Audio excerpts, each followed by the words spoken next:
Alright, we are back for week 4. Sorry I missed last week, guys. I'm your Commissioner Wade J. Fantasy Football 2011 on Facebook, powered by Say It With Me Sports Illustrated. Just got a little bit busy last week. Things got away from me, so I didn't get a chance to put it together. But definitely want to come back for week 4, almost a quarter of the way through.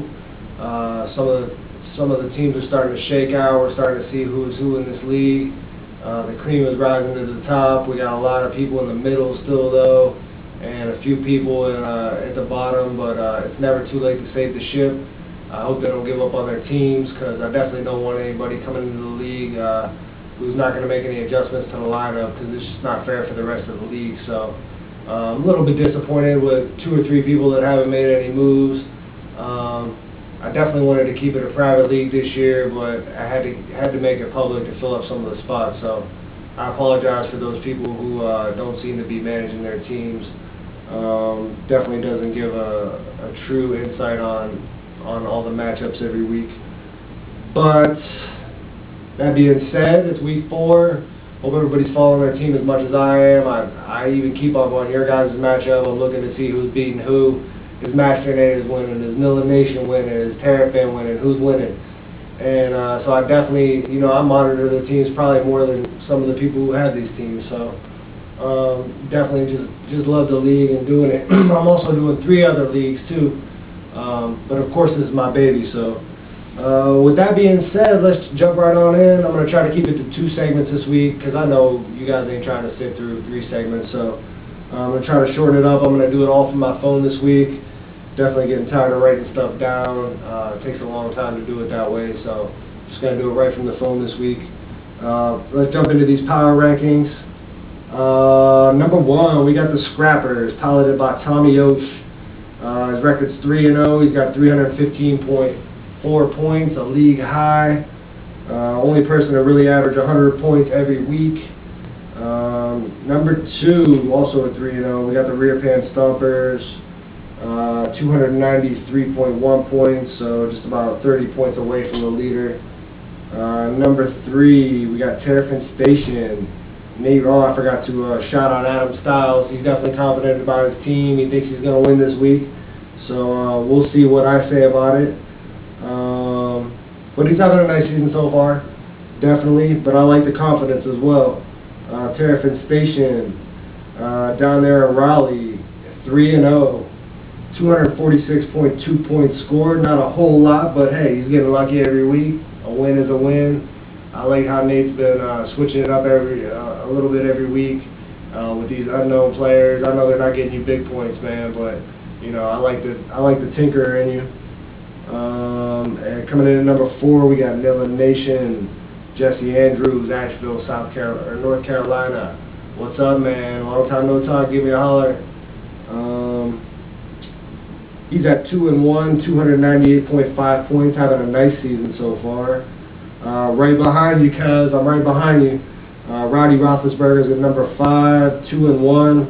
Definitely had a big win last week. Was down 23 going into Monday night and just snuck it out by a few points, so I was really happy about that. I was definitely sweating it there for a minute, guys. I thought I was going to go 1-2 in my own league. I'm like, no, that can't happen. But I got 279, a respectable 279.7 points scored. Right behind me was our preseason favorite, Believeland. That is Michael Roberts at 2-1, 257.6 points. Peyton Hillis hurt him last week because he left him in. I don't think he got him any points at that position. James Hader's at number 7, still in the picture, still relevant, at 2-1, 252.2 points. Team Flash, Zach Smallwood, also at 2-1. That's my matchup this week. So Zach, I'm coming for you, baby. Having a nice season though. 245.4 points. The Masturbators, Brian Smith. What up, Smitty? 2-1. 180.9 points scored. Shadow Ed Stark, Zach Trent. 2-1, 179.7 points scored, the lowest point scored of a person in this league with a winning record. Then we'll go with F-Bomb, Justin Dubrovchek, 1-2, 242.4 points. Number 13, PT Best, Bernardo Caruso, 1 and 2, 231.1 points. Then we got the Masternator sitting in 14th. He's 1 and 2, 223.7 points.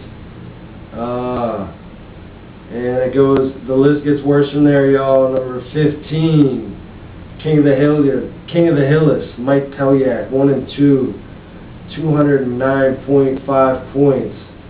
Number 16, Wildcat Offense, Julian Cohen, 1 and 2, 187.9 points. The Hawaii Hillbillies, who I triumphed over last week at the last second. Jack Torriello, 0 and 3, 219 points. Where you at, Jack? Come on, baby, pick it up.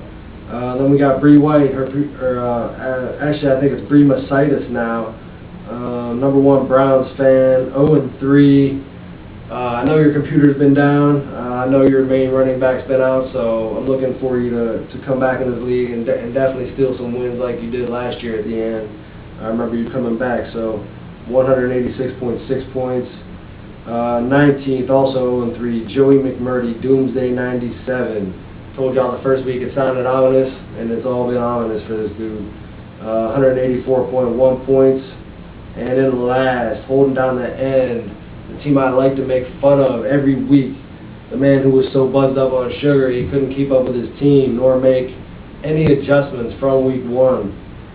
That is Martin Spencer, public league player. I have no idea who he is, so I'm going to continue to make fun of him behind his back until he fixes his team, if he ever does. I'm calling it right now. If you're playing Sugar Buzz this year, you're automatically getting a victory if he doesn't touch his lineup. Unfortunately, I don't get to play him, so I'm a little bit bitter about that. But good luck to everybody who plays him, because that's an automatic V that week. He is at a league low and an embarrassing fantasy total of 137.8 points. So, let's jump right into the first matchup.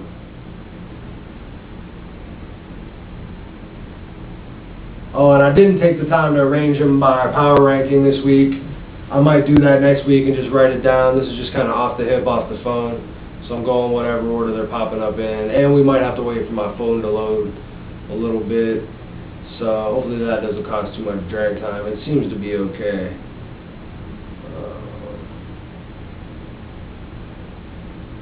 Hold on, never mind. It's not okay. It's still loading. Yeah, this might not be the way to go. There we go. We got Hawaii Hillbillies at Believeland. For Hawaii Hillbillies, we got Tavares Jackson.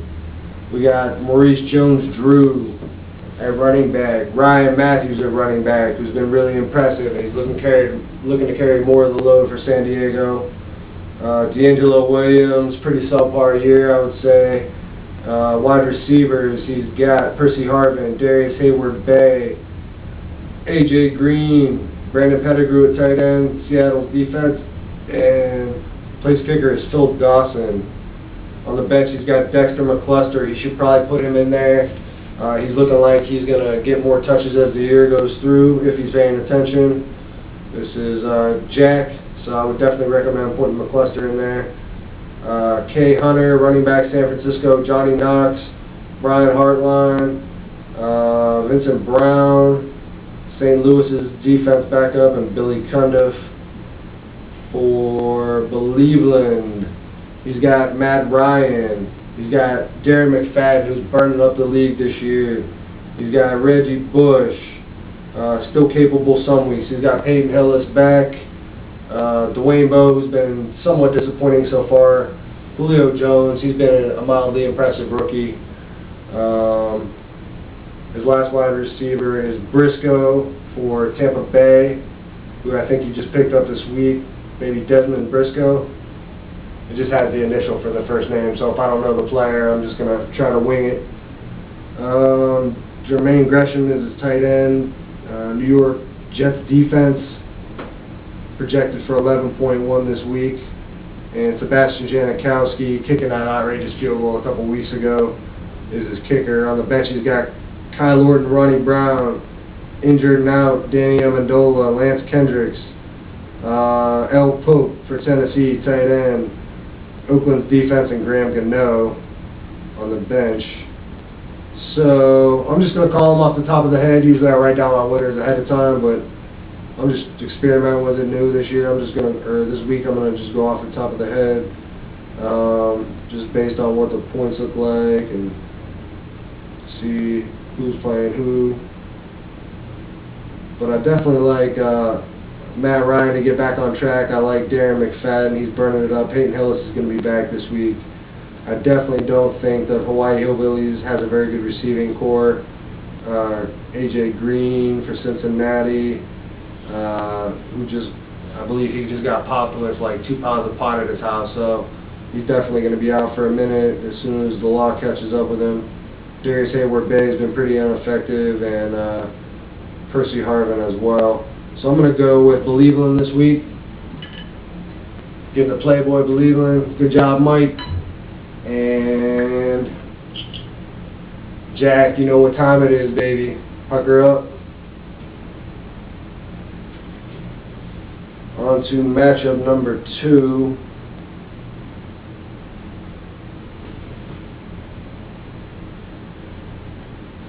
Wait, I'm going to load them up here a little bit. Excuse me.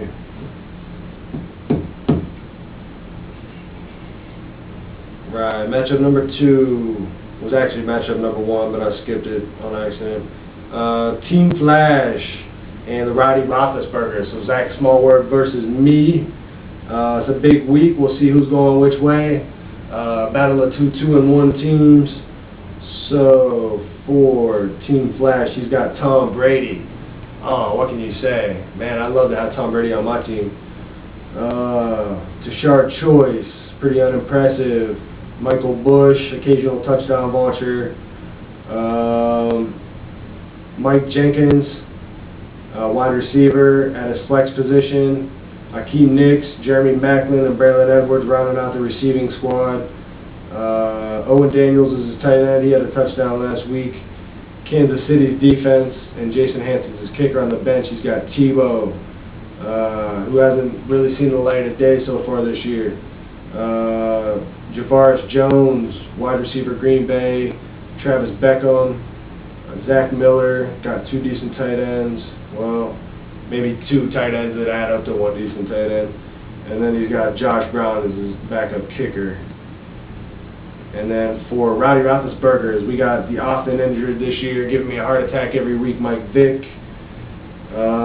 Is projected to play this week, so we'll see how he does with that hand. I'm still counting on him. That's why I drafted him where I did. He's my stud, so I'm living and dying with Mike Vick this year. LeGarrette Blount finally came back the last 2 weeks after an embarrassing first week. Tim Hightower, who's definitely outperformed most people's expectations already this year. Darren Sproles, same thing for him.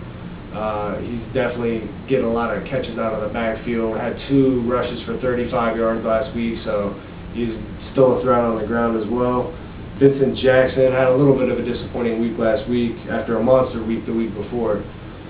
Jabbar Gaffney, Nate Washington, who is moved up to number 1 since Kenny Britt's out. Scott Chandler, the surprise from Buffalo. I think everybody's agreeing that Buffalo is surprising. Fred Jackson looks good. I had him in the league last year, and he definitely kicked butt. So Chicago's defense, I got them in there this week, and Nick Folk is my kicker on the bench. I picked up Andy Dalton last week.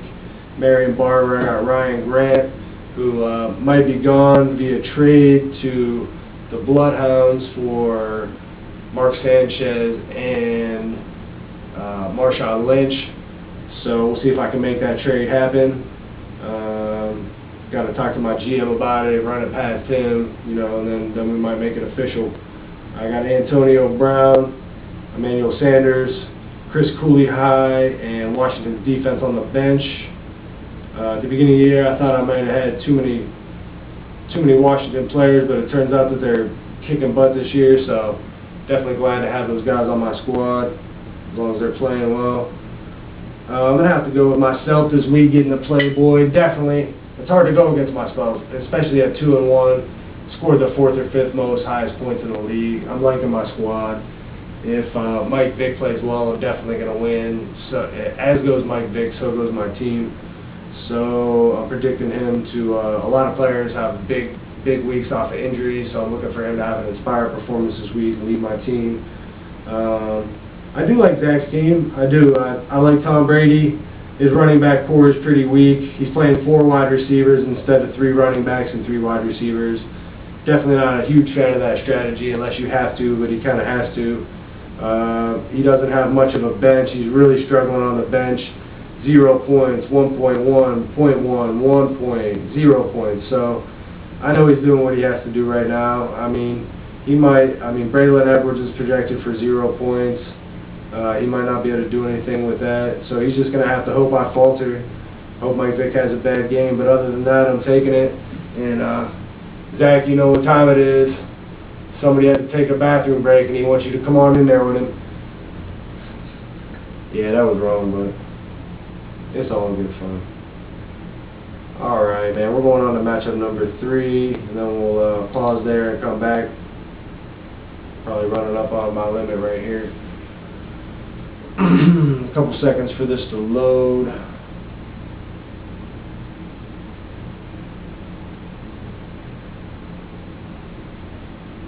Next matchup is definitely a good matchup. 2 good buddies battling it out this week. The Master Baiters, Brian Smith, and Nilla Nation, Jesse Andrews. Jesse Andrews has the surprising Ryan Fitzpatrick putting up big numbers. Threw a few interceptions last week, but hey, it's a surprising team. I'm sure he wasn't expecting him to perform this well this year, so that's all a bonus for him. Then he's got Adrian Peterson, workhorse of workhorses, Brandon Jacobs, Daniel Thomas, who's been pretty surprising so far in his first 2 debuts, Sidney Rice, Steve Chicken Breston, Mike Thomas, wide receiver Jacksonville, Fred Davis, Cleveland's defense, and Shane Gostkowski's his kicker. Got Rex Grossman on the bench. He's got Reggie Wayne. So I'm not sure why didn't you put Reggie Wayne in? Because I know the quarterback situation is bad there, but he's surely better than probably Steve Breston. I would definitely put Reggie Wayne in for him. I don't know why. Or Eric Decker. Well, they're both projected for more points, so you gotta get Steve Breston out of there, my man. He's playing on a losing team. He's not doing nothing. Anyways, he's got Dominic Hickson, Jake Dillard, Jake Dillard, Eric Decker, Aaron Hernandez, who's still hurt, I think, and Cincinnati's defense on the backup. Masturbators has Phillip Rivers, Rashard Mendenhall, Phillip Rivers, who always gets hot. They always start out slow, so I wouldn't underestimate Phillip Rivers. Matt Forte, 2 hard running backs. Then he's also playing the 4 wide receivers. He's got Demarius Thomas, wide receiver, Denver, Mario Manningham, who was hurt last week, and that hurt him. Nate Burleson, Devon Best, Mercedes Lewis, Dallas' defense, and Rob Baronis. On the bench, he's got Josh Cribbs, Arrington, Steve Smith, Mark Clayton, D. Jones, wide receiver, Buffalo, Mike Williams, wide receiver, Seattle, and Kevin Boss is his tight end. I'm going Nilla Nation this week. Nilla Nation's having a real nice season. He's putting up good points every week. Smitty, probably getting drunk on the weekends, probably not really paying attention to his team a whole lot. I know he had Manningham in there last week and he didn't play, so I know Smitty probably gets around to his team maybe twice a month or whatever. I don't take it personal or anything, but I'm definitely going Nilla Nation. So Nilla Nation getting the playboy this week. And Smitty, big Smitty, your boy, he just bought another round of drinks, man. Want you to meet him in the bathroom. Alright, that's it for segment number 1. We'll be back with the second segment shortly.